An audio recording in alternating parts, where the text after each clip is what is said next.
오늘 함께 나눌 하나님 말씀 창세기 42장 26절부터 38절의 말씀입니다. 구약성경 67페이지 창세기 42장 26절부터 38절의 말씀을 제가 봉독하고 마지막 절 합독합니다. 그들이 곡식을 나귀에 싣고 그곳을 떠났더니 한 사람이 여관에서 나귀에게 먹이를 주려고 자루를 풀고 본즉 그 돈이 자루 아귀에 있는지라. 그가 그 형제에게 말하되 내 돈을 덜어놓았다. 보라, 자루 속에 있도다. 이에 그들이 혼이 나서 떨며 서로 돌아보며 말하되 하나님이 어찌하여 이런 일을 우리에게 행하셨는가 하고, 그들이 가나안 땅에 돌아와 그들의 아버지 야곱에게 이르러 그들이 당한 일을 자세히 알리어 아뢰되, 그 땅의 주인인 그 사람이 엄하게 우리에게 말씀하고 우리를 그 땅에 대한 정탐꾼으로 여기기로 우리가 그에게 이르되 우리는 확실한 자들이요 정탐꾼이 아니니이다. 우리는 한 아버지의 아들 12 형제로서 하나는 없어지고 막내는 오늘 우리 아버지와 함께 가나안 땅에 있나이다 하였더니, 그 땅의 주인인 그 사람이 우리에게 이르되 내가 이같이 하여 너희가 확실한 자들임을 알리니 너희 형제 중에 하나를 내게 두고 양식을 가지고 가서 너희 집안의 굶주림을 구하고 너희 막내 아우를 내게로 데려오라.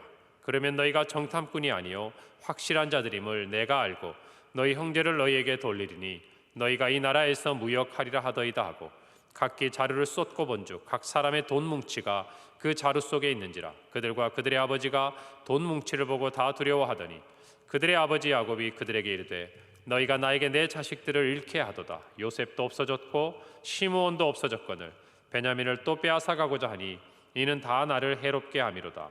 루벤이 그의 아버지에게 말하여 이르되 내가 그를 아버지께로 데리고 오지 아니하거든 내 두 아들을 죽이소서. 그를 내 손에 맡기소서. 내가 그를 아버지께로 데리고 돌아오리이다. 함께 읽습니다. 야곱이 이르되 내 아들은 너희와 함께 내려가지 못하리니 그의 형은 죽고 그만 남았음이라. 만일 너희가 가는 길에서 재난이 그에게 미치면 너희가 내 흰 머리를 슬퍼하며 스올로 내려가게 함이 되리라. 아멘. 오늘 말씀은 이제 애굽 땅에서 요셉을 만난 형들은 꿈에도 알지 못하는 요셉과의 그 만남을 뒤로하고 시므온을 남겨두고 이제 아버지가 있는 가나안 땅으로 가서 야곱에게 그간에 있던 일들을 다 설명하고, 또 가족들이 그간 되어지는 일을 듣고 또 그들 앞에 또 되어진 일들을 살펴보면서 놀라고 또 그들 안에 있는 갈등이 나타나는 장면을 보게 됩니다.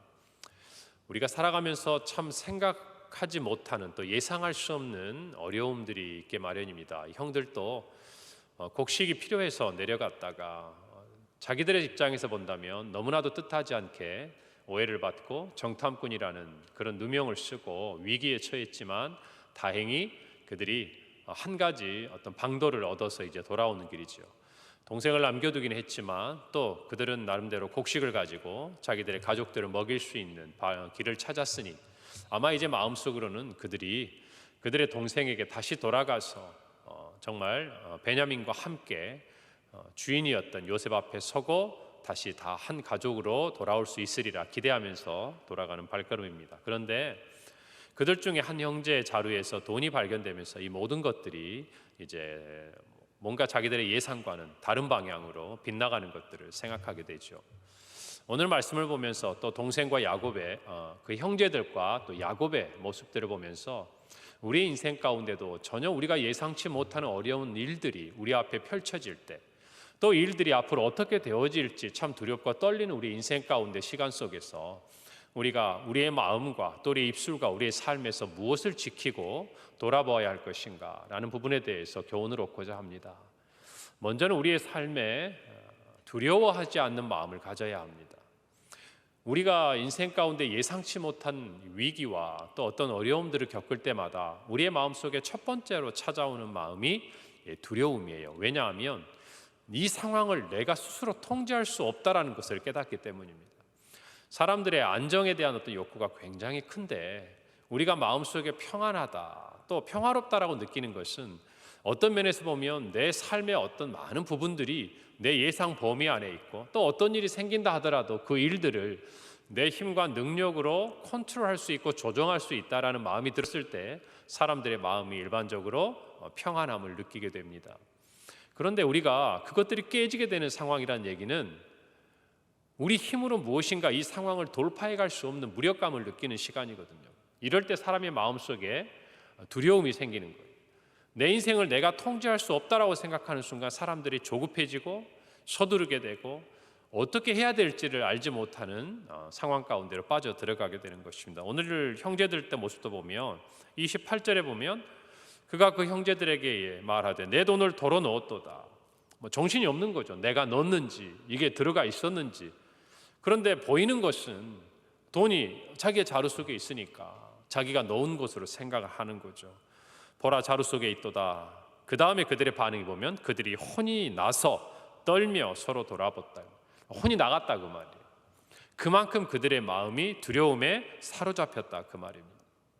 여러분 우리는 이 일의 결과를 압니다. 요셉이 사실 이 돈을 넣었던 것은 아마 여러 가지 이유가 있겠지요. 그 형들이 다소나마 이 돈을 가지고 이 때를 지나가기를 바랬을 수도 있을 겁니다. 왜냐하면 돌아올 것으로 기대를 했겠지요. 왜 그러냐면 기근이 7년이라는 시간 동안 유지될 것을 요셉은 알았기 때문입니다. 그러나 또 한편으로는 어떤 일이 일어날지 모르는 거지 않습니까? 그래서 그들에게 조금의 도움을 줄 수도 있었고 또 하나는 이 일들을 통해서 그들의 안에서 정말 다시 요셉에게 돌아갈 수밖에 없는 어떤 상황들을 만들었을지도 모르겠습니다. 그러나 어쨌든 중요한 것은 그 형제들의 마음속에 두려움이 사로잡게 되었다 그 말입니다. 우리들도 하나님의 자녀로 살아가면서 이와 같은 두려움에 휩싸일 때가 있습니다. 여러분 그러나 우리는 그 잠깐의 두려움의 시간을 지나고 하나님 주시는 평강의 시간으로 인도함 받을 수 있는 하나의 비결이 있고 약속이 있습니다. 그건 뭡니까? 로마서 8장 28절의 말씀처럼 우리가 알거니와 하나님을 사랑하는 자 곧 그의 뜻대로 부르심을 입은 모든 자들에게는 합력하여 선을 이룬다는 하나님의 약속이 우리 안에 있다라는 것입니다. 하나님이 합력하여 선을 이루는 것을 믿기 때문인 것이죠. 우리 힘으로 감당할 수 없는 그때에 누가 행하신다는 겁니까? 하나님이 행하신다는 거예요. 결과를 잘 알 수는 없어요. 어떤 결과가 우리 안에 놓여질지 우리는 알지 못합니다. 그러나 한 가지 믿는 것은 우리의 모든 이 인생, 우리 힘으로 통제할 수 없고 우리 힘으로 컨트롤할 수 없는 이 모든 시간 속에서 다만 믿는 것은 하나님의 손은 우리와 함께 하셔서 우리의 인생을 이끌고 가신다는 믿음이 하나님을 사랑하는 사람의 마음속에 있다라는 거예요. 하나님이 사랑하시고 하나님이 불러내시는 사람의 마음속에는 그 마음이 있다라는 것입니다. 오늘 하루를 살아가면서 우리가 찬송을 불렀지만 마음속에 근심이 없는 사람이 누가 있겠습니까? 우리의 일이든 우리의 자녀의 일이든 또 우리의 하고 있는 어떤 일이든지 간에 저와 여러분의 마음에 근심과 염려가 있기 마련입니다. 그러나 우리가 성경에 있는 대로 근심하지 말고 염려하지 말아야 될 이유가 있다면 단 하나예요. 우리 힘으로 먹고 마시는 것이 아니라 하나님께서 우리를 먹이시고 입히시기 때문이라는 것입니다. 왜요? 우리가 하나님을 사랑하기 때문이고 하나님도 또한 우리를 사랑하시기 때문이에요. 여러분 그러니 저와 여러분이 두려워하지 말아야 합니다. 그런데 이 두려워하지 말아야 한다는 이 말씀이 실제로 저와 여러분의 삶에 적용이 되려면 한 가지 전제가 있어요. 하나님과 우리 사이를 가로막고 있는 죄가 무너져야 돼요. 오늘 왜 형제들이 두려워할 수밖에 없습니까? 두려워할 수밖에 없습니다. 왜요? 그들이 요셉의 사건으로 말미암아서 어제도 살펴본 대로 그들 안에 어떤 어려움이 생겼을 때 누가 생각납니까? 요셉이 생각나는 거예요. 수많은 죄악 중에 자신들이 저질렀던 그들의 발목을 붙들고 있는 그 죄의 문제가 해결되지 않으니까 그들의 인생 가운데 어떤 어려움이 생길 때마다 무슨 생각이 드는 거예요? 우리가 그때 하나님 앞에 이렇게 죄를 지었기 때문에 거기에 응당한 벌을 받는다고 생각하는 거예요. 물론 형제들에게는 그 의미가 있어요. 그러나 저와 여러분에게는 꼭 그 의미만 있는 게 아니거든요. 요셉이 죄를 지었기 때문에 그런 고난을 겪은 게 아니지 않습니까? 마찬가지로 저와 여러분이 하나님과 우리 사이의 죄의 문제에서 조금이나마 자유로울 수 있고 조금이나마 하나님과 이 문제를 해결해 갈 수 있는 능력과 관계 속에 놓여져 있다면 우리는 하나님께 묻고 답할 수 있습니다. 누구처럼? 욥처럼. 때로는 그것이 우리의 지혜 없음을 드러낼 수도 있고 믿음 없음을 드러낼 수 있을지 몰라도 어찌하든지 하나님과의 관계 속에서 우리는 두려움이 아니라 하나님을 신뢰하는 길로 나아갈 수 있다는 것을 깨닫으시기를 바랍니다. 만약 여러분의 삶 가운데 지금 어떤 문제들이 여러분 안에 두려움으로 자리 잡고 있다면 그것은 여러분과 하나님 사이에 혹시 평강으로 나아갈 수 있고 신뢰함으로 믿음으로 나아갈 수 있는 그 길을 가로막고 있는 어떤 죄는 없는지 우리 자신이 돌아보아야 할 것입니다. 사랑하는 성도 여러분, 그래서 주님께서는 또 하나님께서는 늘 우리에게 말씀하시는 것이 뭡니까? 두려워하지 말라는 것이죠. 여호수아 1장 9절 말씀처럼 내가 내게 명령한 것이 아니냐, 강하고 담대하라, 두려워하지 말며 놀라지 말라, 내가 어디로 가든지 내 하나님 여호와가 너와 함께 한다는 것입니다. 하나님이 함께 하신다는 그 약속이 우리로 하여금 두려워하지 않고 놀라지 않게 하는 것이. 요셉도 보세요. 놀랍고 두려운 상황 속에 있었지만 결국 그가 하나님이 그와 함께 하시고 그를 형통케 하심으로 그곳에서 하나님을 향한 믿음을 지키고 하나님의 사명을 감당하게 되는 것을 우리는 봅니다. 이사야 41장 10절 말씀처럼 두려워하지 말라, 내가 너와 함께 함이라, 놀라지 말라, 나는 내 하나님이 됨이라. 이 두 가지 사실만 우리에게 확실하다. 하나님이 나와 함께 하시고 하나님이 내 하나님이 되신다면 우리는 어떠한 일 가운데서도 두려워하지 않고 놀라지 않는 하나님의 은혜 가운데 있는 줄로 믿습니다. 오늘 이 마음이 저와 여러분에게 힘과 위로가 되기를 바랍니다. 두 번째는 우리 가운데 우리가 예기치 못한 어떤 어려움이 찾아오고 고난과 역경이 찾아왔을 때 여러분 원망하지 말아야 합니다. 오늘 성경에 보니까 첫째, 그들은 하나님을 원망합니다. 28절에 보면 그들이 혼이 나서 떨며 서로 돌아보며 말하되 누가? 하나님이 어찌하여 이런 일을 우리에게 행하셨는가?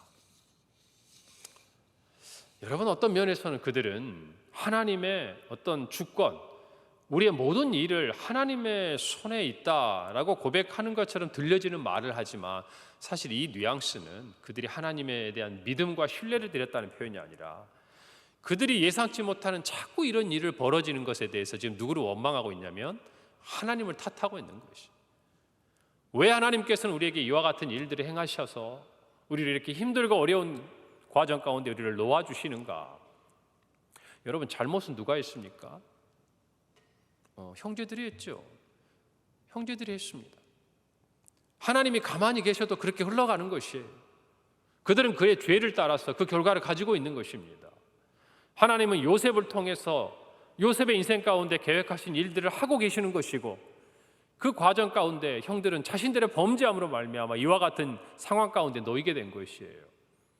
우리 인생도 마찬가지입니다. 어떤 일들이 우리 앞에 펼쳐졌을 때 모든 것이 우리의 죄로 범죄한 것은 아니지만 여러분, 때로는 우리의 정말 죄로 말미암아 이와 같은 일들이 하나님의 정말 아들을 징계하시듯이 자기의 자녀를 징계하듯이 우리의 삶에 펼쳐질 경우도 있는 것입니다. 그런데 이럴 때 나타나는 대부분 첫 번째 부분은 뭐냐면 하나님 원망해요. 왜 그런 줄 아세요?